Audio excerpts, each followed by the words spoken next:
Në një kohë kur arti sfidohet nga shpejtësia e konsumit, nga modernizmat e tepruara, mjeshtri i madh David Tukiqi na sjell në skenë një opera të titulluar Rozafa dhe që në fakt ngre pesh zemrat e publikut dhe pse jo, zgjon edhe atë që mund të quhet ndërgjegja jonë kombëtare. Mjeshtrin e madh e kam sonte në studio. Mirëmbrëma profesor dhe faleminderit. Kënaqësi. Mirëmbrëma, faleminderit që më ftuat. Kënaqësi që të flasim për këtë pjesë e cila e ka pasur premierën disa ditë më parë, një premierë vetme në sallën e Universitetit të Arteve në Tiranë dhe natyrisht që shënoi një ngjarje për të gjithë artin shqiptar dhe veçanërisht për ata që pëlqejnë dhe që duan operën. Çfarë ju solli dhe çfarë ju çoi pikërisht tek legjenda e Rozafës? Legjendën e Rozafa, unë mund të them se kam pasur në shpirt që kur kam lindur, sepse babai im, Ibrahim Tukiqi, e këndonte gjithmonë këngën që ishte për Rozafën, po punoshin 3 vëllezër, edhe melodinë e mbaj mend, dhe gjithnjë e kisha këtë dëshirë që të shkruaja për këtë legjendë kaq të famshme në vendin tonë, por dhe unike ndofta në të gjithë botën, sepse ka me mira kështjella apo kala në botë, për asnjëra nga këto nuk ka një legjendë kaq interesante sa që është Rozafa. Dhe unë pikërisht pra i lindun në qytetin e Shkodrës, kam shkruar edhe një koncert shumë vite përpara për violinë dhe orkestër me titullin Rozafa, ku unë në atë mendjen time fantazoja për Rozafën dhe nuk ka një program të detajuar ky koncert, të cilin ma ka luajtur në mënyrë virtuoze, do të thoja Pandush Indjeri, Pandush Gjesi, me dirigentin e mirë njohur si që është Eno Koço. Por nuk isha i kënaqur me kaq. Unë doja që këtë legjendë, këtë ngjarje që është vërtet një diçka natyrale, bio do të thoja, doja që ta bëja një opera, ta ngjallja Rozafën.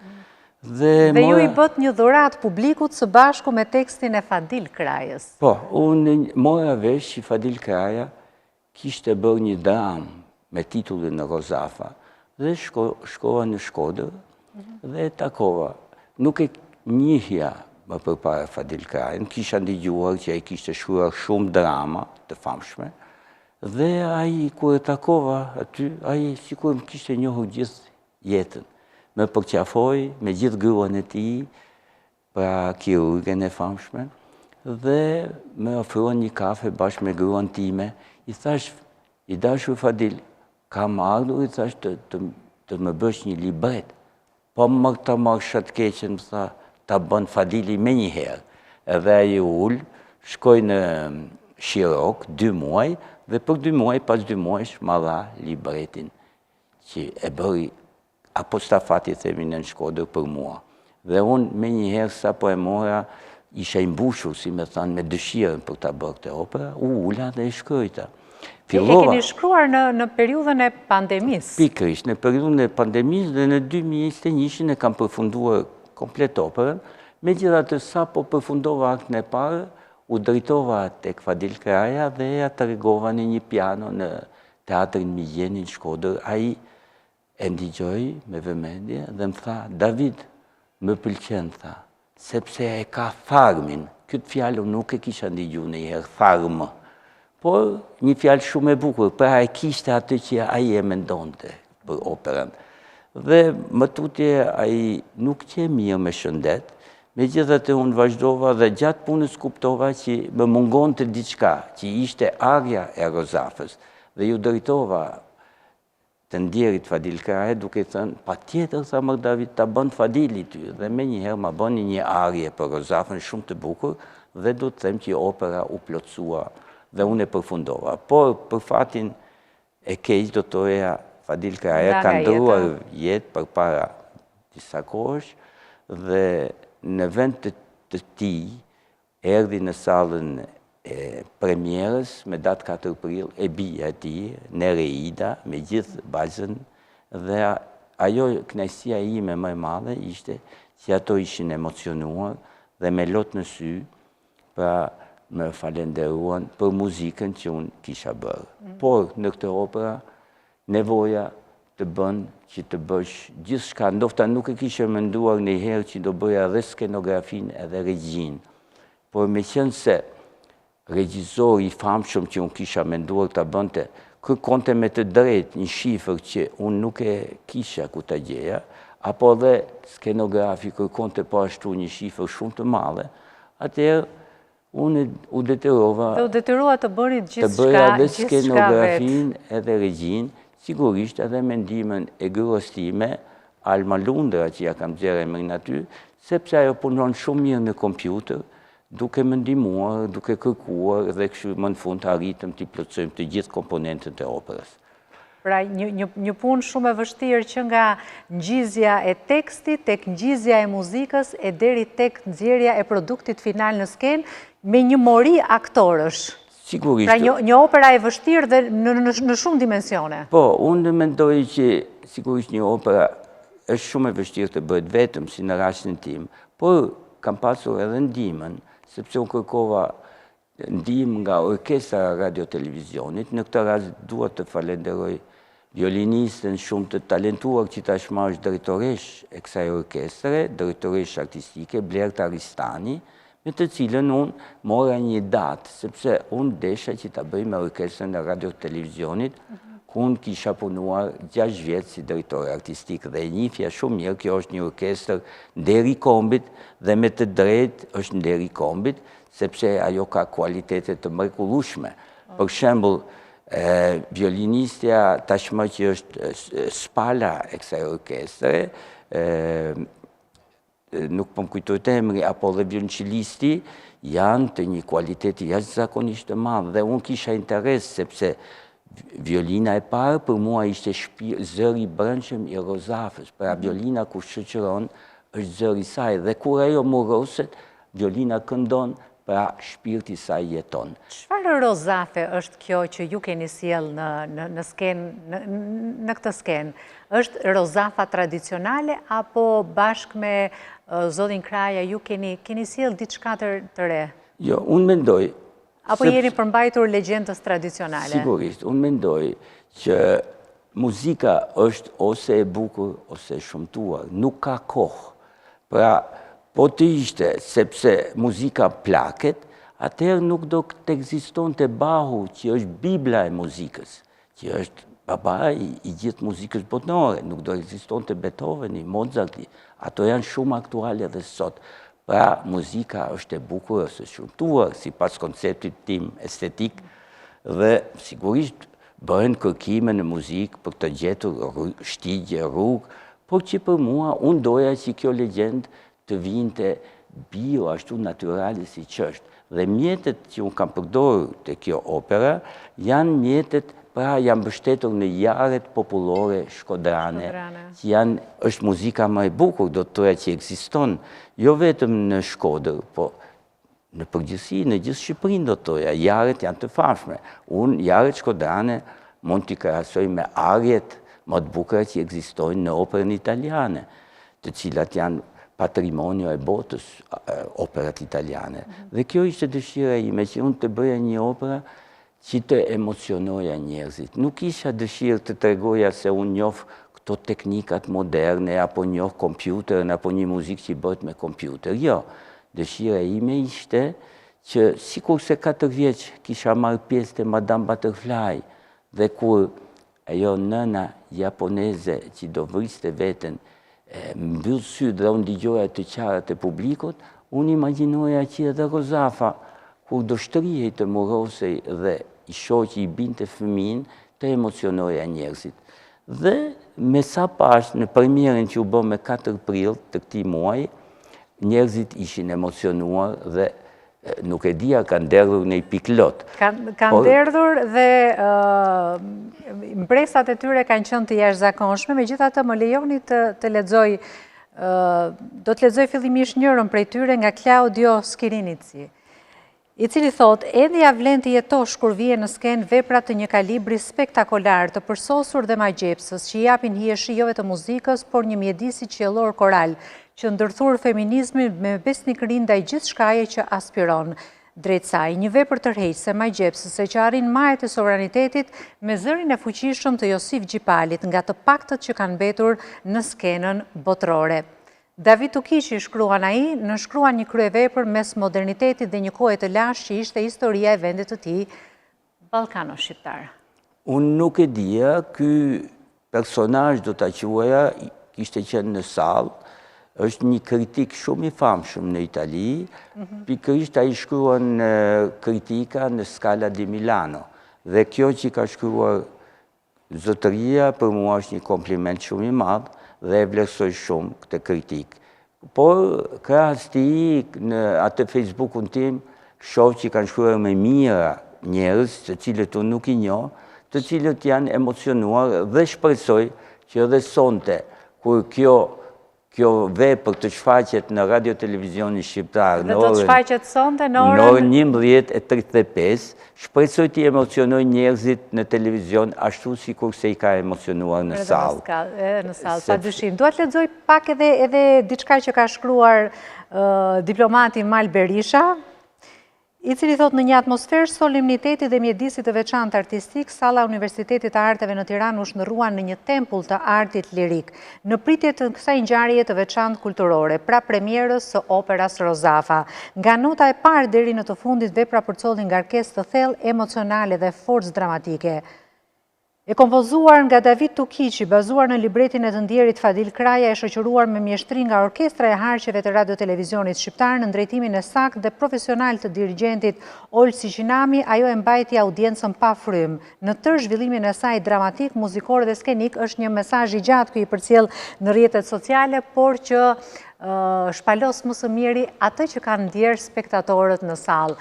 Për fat të keq është dhënë vetëm në sallën e Universitetit të Arteve, jo aty ku duhet të ishte ose ku është më saktë tempulli i operas, në Teatrin e Operas dhe të Baletit.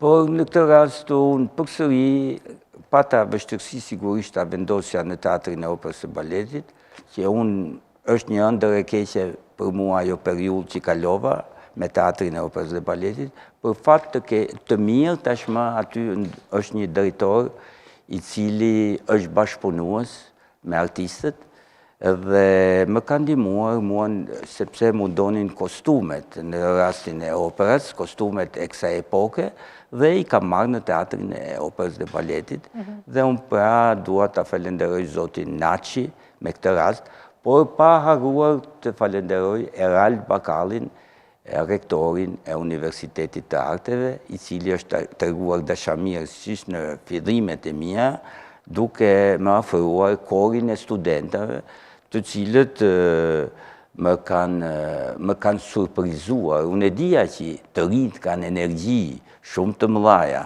por ato e kanë kënduar me shumë dashuri, domethënë diçka që unë nuk e prisja që ato mund të realizonin në drejtimin e pasionantit, do të quaj të korit, të drejtuesit të korit Bujar Alliu, i cili për një muaj arriti që ta bëj këtë operë në skenë.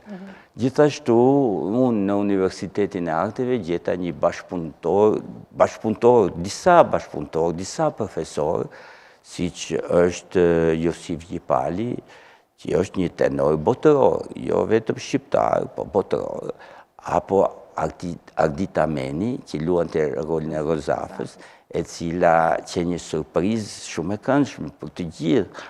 Edhe ajo është bërë internacionale, ajo këndon pak në Shqipëri, por unë e parë si një lule që vërtet do t'i shkonte kësaj opera. Dhe në rastin konkret, ajo ka bërë një Rozafë shumë të bukur, shumë simpatike, duke u kombinuar me Josif Gjipalin, dhe e ka interpretuar shumë bukur, pra hyri në rolin e Rozafës.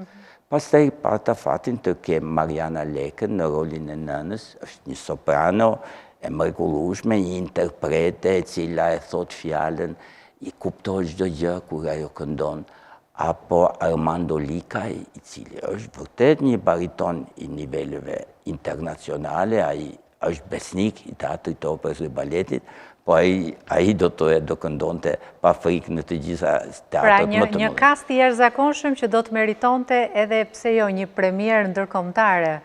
Pa tjetër, por unë gjithmonë kam shkruar me zemër, do të thoja këtë operë, nuk e kam shkruar me matematikë. Matematika është gjithmonë prezente në muzikë, por në rastin e Rozafës, unë e kam djerë çdo gjë që kam shkruar. Kam qenë shumë i emocionuar për një periudhë gjatë dhe nuk e kam prishur edhe gjumin e natës, sepse nuk më lente ajo ngjarja që më kumbonin në veshët e mi këto tinguj të operës Rozafa dhe doja që kjo opera mos të ngelte vetëm tek veshët e mi.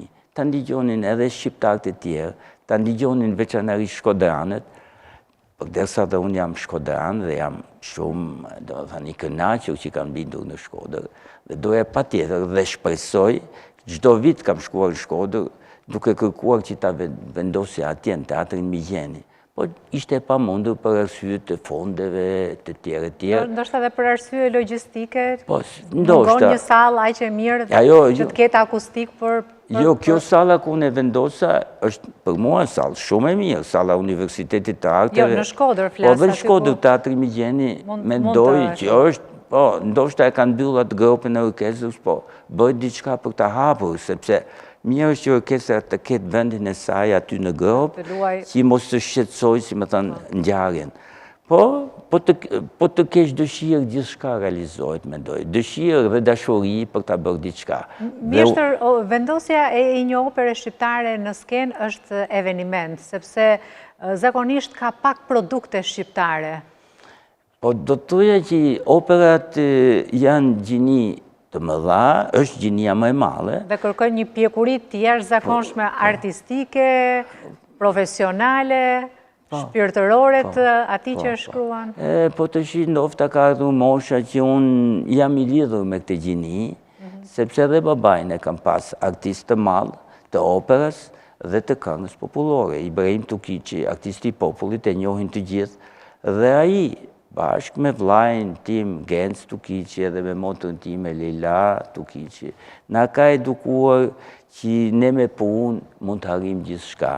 Sigurisht shkollat i kemi përfunduar dhe puna është, thotë babaim, puna të zbukuron, të bën më simpatik. Dhe unë shpresoj të bëj çik më simpatik se që kam qenë me këtë operë në Rozafa. Profesor, në krijimtarinë tuaj ka më vend për muzikën e lehtë?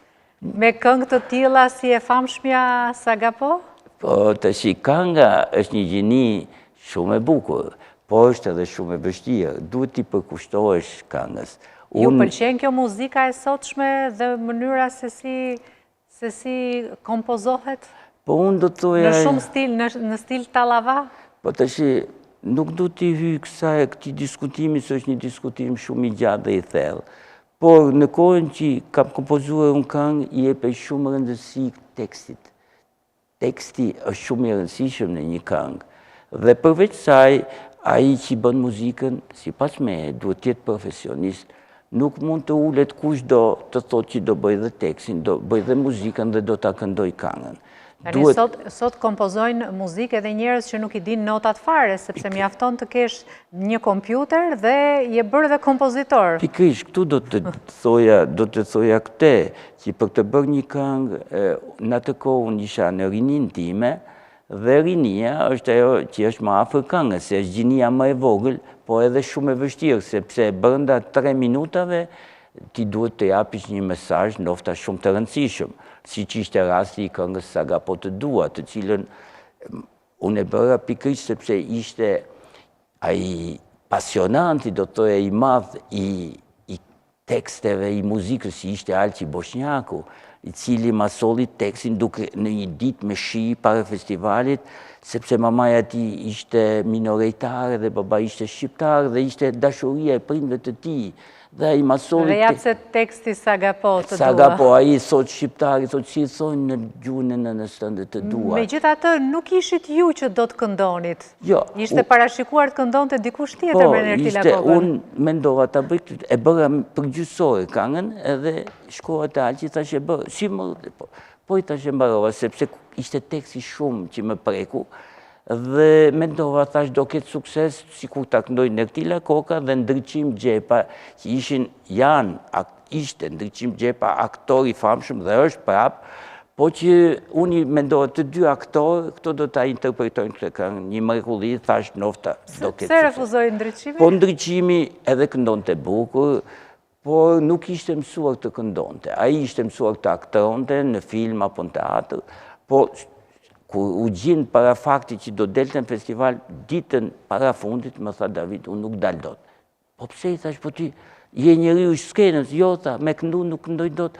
Po këndon bukur, jo tha, nuk e bëj dot. Atëherë njeriu që mund ta këndonte sot për nesër, isha i vetmi unë, nuk mund ta mësonte dikush për një ditë. Dhe këndua dhe mbeti në fondin e artë të muzikës së lehtë shqiptare. Edhe unë dola me Nertilën, edhe këndova dhe jam i kënaqur që kam kënduar këngë, sepse edhe sot e ndigjoj që këndohet në për klube të ndryshme, në ambiente të ndryshme. Mjeshtër Tokiçi, unë ju falenderoj shumë që ishit në studio. Ju uroj suksese, shpresoj që kjo opera Rozafa ta ketë jetën e gjatë në skenën shqiptare, pse jo edhe jashtë vendit. Do t'ishte një pasaport shumë e mirë për artin shqiptar dhe mbi të gjitha për artistët tanë.